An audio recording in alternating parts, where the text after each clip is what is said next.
So day 4 is done and dusted here at Barcelona for the F1 shakedown testing for 2026, and it has been an interesting day, mostly for reliability and mileage, but we'll talk about that very shortly. Of course, before we do, be sure to hit the subscribe button and hit that like button and notification bell to stay up to date with all the latest F1 news, as well as check out our Cool Down Room pod with Dan and Alex, where we review each round of the 2026 Formula 1 season, as well as supercars. So with that being said, let's get straight into it. So let's kick things off with the dominant story of the day. Mercedes, yet again. Mercedes continued to impress on Thursday, wrapping up their 3 days so far here at Barcelona with a strong showing both in pace and reliability.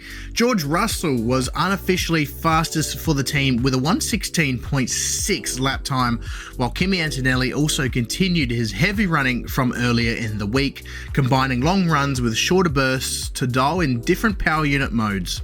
The big picture here is simple. Mercedes has now turned more laps than any other team in Barcelona, and their W17 has shown consistent performance and reliability throughout. That's exactly what you want in a shakedown. Lots of laps, few dramas, and plenty of data going to Bahrain.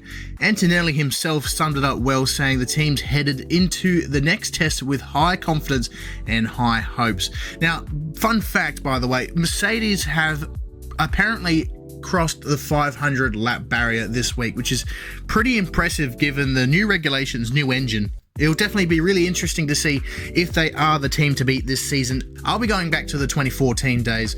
I guess we'll have to wait and see, and be sure to subscribe and we will tell you if that's the case. Now, let's talk about the headline that's been building all week. Aston Martin have finally hit the track.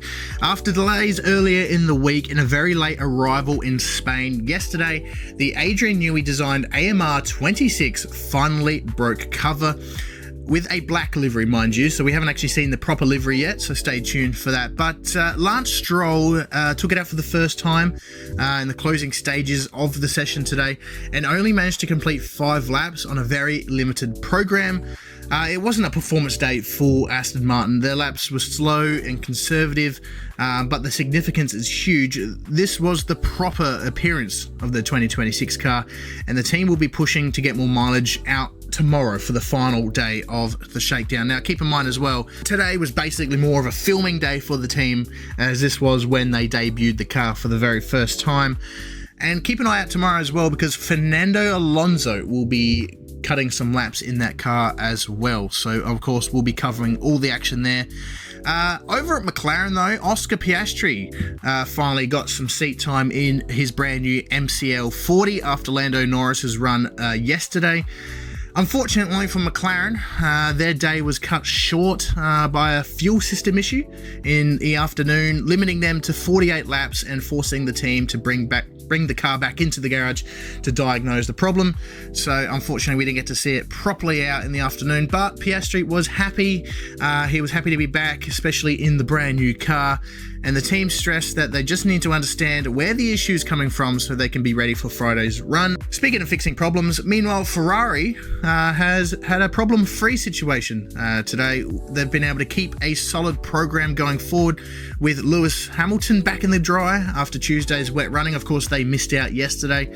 He managed 85 laps and described the experience as amazing, despite earlier suffering a spin with cold tyres during the early morning running.